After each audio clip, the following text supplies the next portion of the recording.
Some preseason forecasts had this one as a huge encounter at Hard Rock Stadium, but a couple struggling teams in the ACC, but dangerous teams getting together on Saturday night. Clemson at Miami.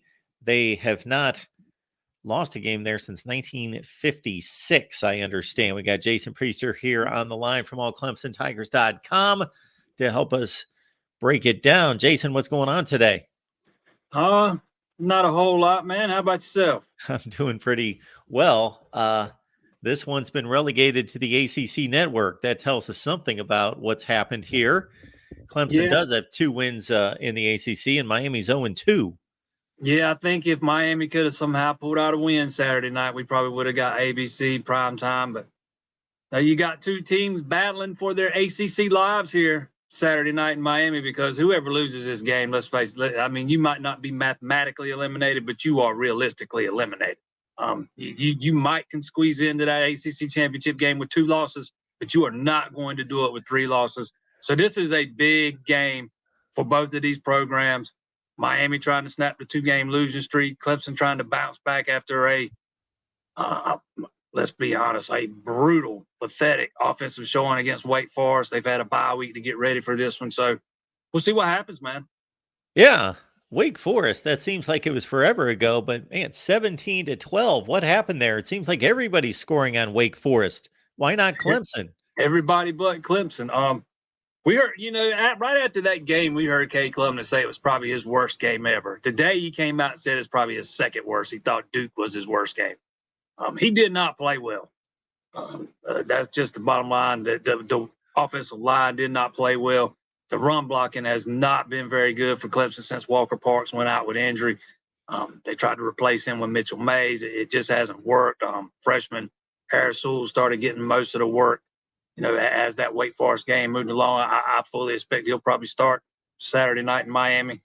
But that's something Clemson's got to get cleaned up, man. This is a running game that was supposed to be the strength of this offense, and it has not been so far.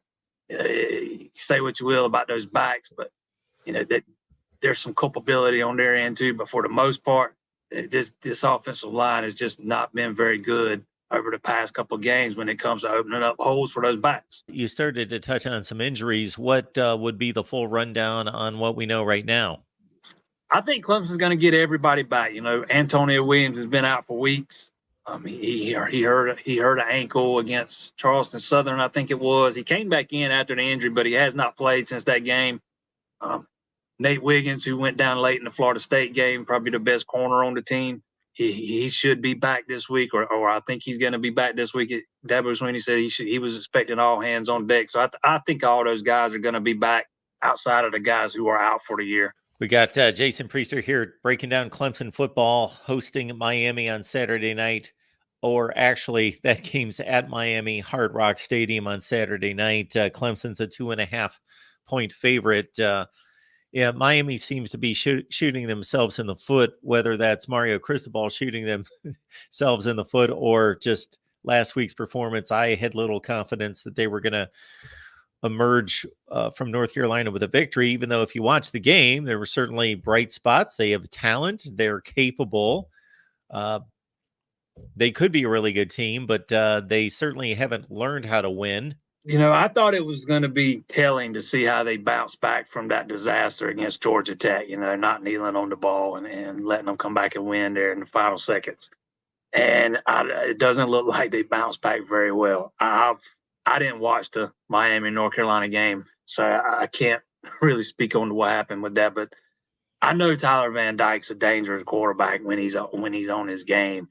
It's good. This is going to be the first of several games where Clemson plays, very good high-level quarterbacks over the next few weeks. It's going to be a test for that secondary, and it's going to be they're fortunate to get Nate Wiggins back because they're probably going to need him. Thought some of those younger guys stepped up against Wake, but you need your best cover guy when you're going against these type of quarterbacks. And again, I think this is a big game for Miami. You can't let this thing snowball on you. All of a sudden, you're gonna, your season's going to be gone. And this is a season they had high expectations. They were shooting for getting a spot in that ACC championship game, and I just think this based on some of the things I've seen on message boards and stuff, it sounds like maybe this is one of those examples where, one of those bad losses comes back to beat you twice when they lost to North Carolina last week. Yeah, maybe, maybe not. I don't know that I can blame it on that. I get the whole theory there. I just think this is a situation, and I did watch most of that game where Miami and North Carolina, from a talent standpoint, flip a coin. They're very close. An exciting game with a lot of big plays, a lot of scoring, but North Carolina was just so much more poised, buttoned up, fundamental, despite committing 14 turnover or 14 penalties. So I understand that kind of belies what I'm talking about, but there was just a difference there in who made plays and who was more consistent and all of that. And Miami seems to just hit places and pockets where, yeah, Tyler Van Dyke's having a nice season statistically, but he makes some questionable decisions. He certainly did against Georgia Tech.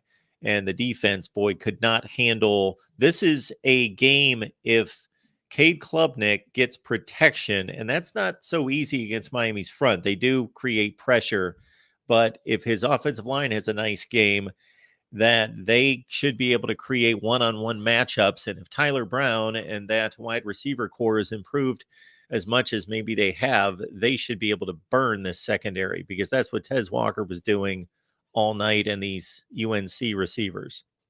Well, fortunately for Clemson, that the pass blocking is the strength of that offensive line, much more so than run blocking has been, over the past 3-4 weeks. The pass pro's been adequate. I wouldn't call it exceptional or remarkable or anything like that. It's been adequate, serviceable, however you want to describe it.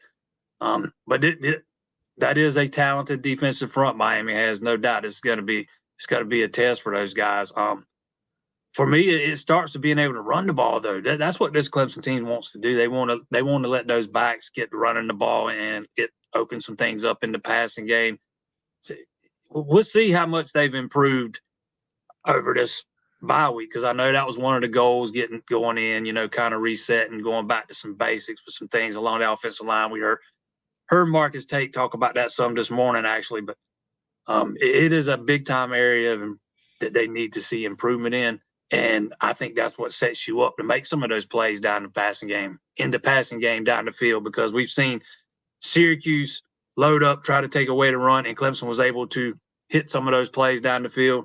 Wake Forest dropping guys into coverage, basically daring Clemson to run a lot of that game, and they still couldn't do it. So we'll see what Miami decides to do, from a game plan standpoint, whether they decide to load up, stop the run, or put some guys in coverage and keep things in front of them, because Clemson has kind of struggled when teams have played off and kind of said, "Here, man, we'll let you get some yards in the running game, but you're not going to beat us down the field."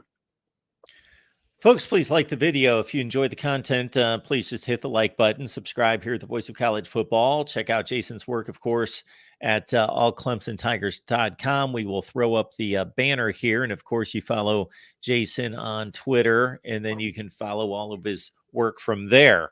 The other thing I will say about the difference in this matchup for Miami, I believe, is all due respect to North Carolina. And I think if the Tar Heels played Clemson, it would be a heck of a ball game. But that one's coming.